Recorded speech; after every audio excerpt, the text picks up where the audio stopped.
Hello, and welcome back. Today, I want to share a story that whispers of forgotten things and the strange ways reality can sometimes shift beneath our feet. It's a tale that began, as many good tales do, in an attic.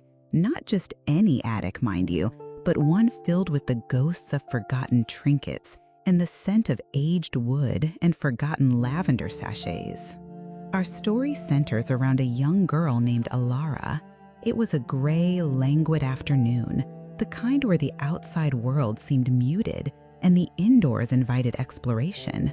Alara, restless with the quiet, had ventured into her grandmother's attic, a place usually reserved for the annual pilgrimage of Christmas decorations and summer fan retrieval. But today, it was an archaeological dig of her own making. Dust motes danced like tiny forgotten stars in the narrow shafts of light that pierced the gloom from a single grimy window. Alara sifted through trunk after trunk, each one a treasure chest of memories she didn't own, but felt she understood. There were moth-eaten lace doilies, brittle photographs of smiling strangers, and hats adorned with faded silk flowers. And then, tucked away in the very bottom of a sturdy cedar chest, beneath a pile of yellowed sheet music, her fingers brushed against something cold, smooth, and remarkably heavy. She pulled it out slowly, brushing away the thick layer of great dust that clung to it like a forgotten skin. It was a snow globe, not one of those cheerful plastic novelties, but something far older, made of thick, hand-blown glass, heavy and substantial in her hands. The liquid inside, usually clear and bright, was cloudy, almost murky, as if it too had succumbed to the passage of time. As she gently wiped it clean with the sleeve of her old sweater, the scene within slowly revealed itself. And that's when a peculiar feeling began to settle over her, a curious blend of recognition and unease. Inside the globe, nestled amidst what looked like miniature frosted trees, was a house, a tiny, perfect replica of a house, her house. Imagine the details, the distinct curve of the porch swing she loved to sit on, the faded blue paint of the front door, even the small, slightly crooked rose bush by the bay window. It was all there, rendered in exquisite miniature detail. Alara's breath hitched. How could this be? She peered closer, turning the globe slowly, tracing the familiar lines of her own home with her gaze. It felt like looking through a window into a dream. A strange compulsion seized her, a quiet, undeniable urge to simply shake it. As if testing a theory, or perhaps just responding to an age-old instinct when confronted with a snow globe, she gave it a firm, decisive shake. And that's when the world outside the attic window began to change. Inside the globe, a flurry of glittery snow erupted, swirling violently around the tiny house.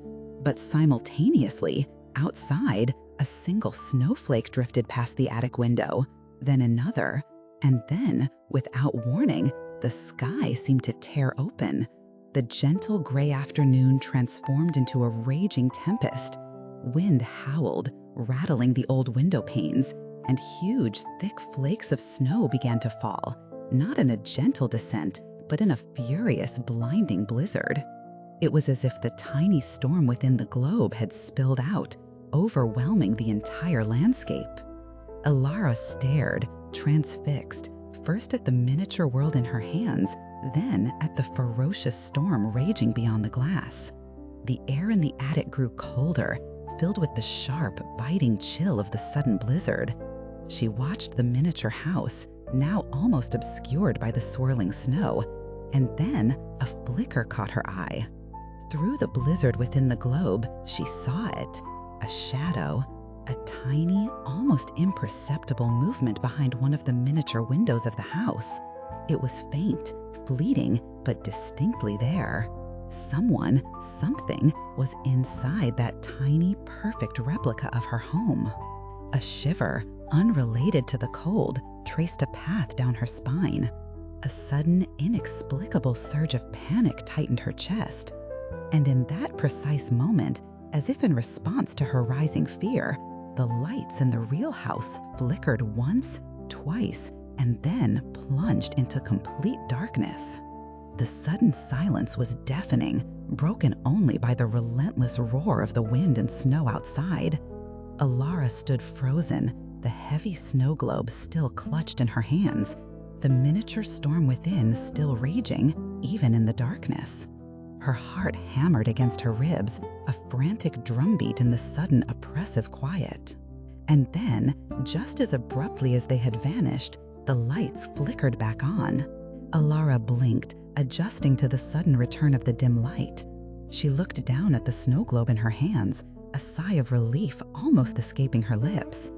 But the sigh died, caught in her throat, because something was horribly, terrifyingly wrong.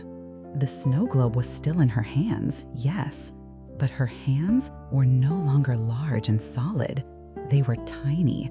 Her fingers, which had just moments ago enveloped the entire glass sphere, were now small, almost translucent, pressed against a cold, curved surface.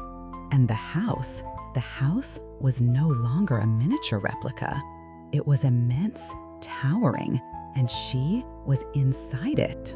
Looking out, she was inside the tiny house within the snow globe, pressing her miniature face against the inside of the glass. Beyond, gigantic and blurred by the remaining flakes still settling around her, was a colossal, indistinct shape, a shadow, a hand, a giant hand, much like her own had been moments before, now gripping the outside of the very globe she was trapped inside. And then, with a jolt that sent her tumbling, the globe began to shake.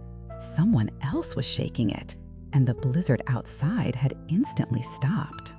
Imagine the cold, the absolute terror of that moment. The entire world she knew had shrunk, condensed into this fragile glass sphere. Her home, her grandmother's attic, the life she had just been living, all of it was now a hazy, impossibly vast outside, glimpsed only through the distorted curve of the glass.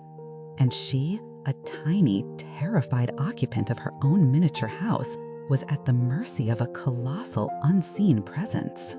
The feeling of helplessness, of absolute, immediate displacement must have been overwhelming. One moment, curiosity and exploration.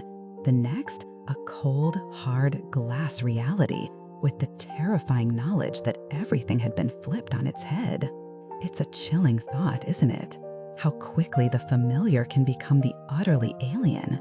How a simple object, overlooked and dusted away, can hold the power to shatter our perception of reality. It makes you wonder, doesn't it, about the hidden corners of our world and what might be waiting, quietly, to change everything we think we know. This story of Alara and her snow globe serves as a poignant reminder of the delicate balance between our world and the unknown. Sometimes, the most innocent discoveries can lead to the most profound shifts in our existence.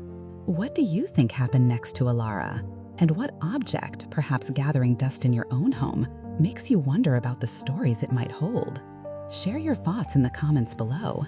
If you found this story thought-provoking, please consider liking this video and subscribing for more tales that explore the strange and wonderful facets of our world.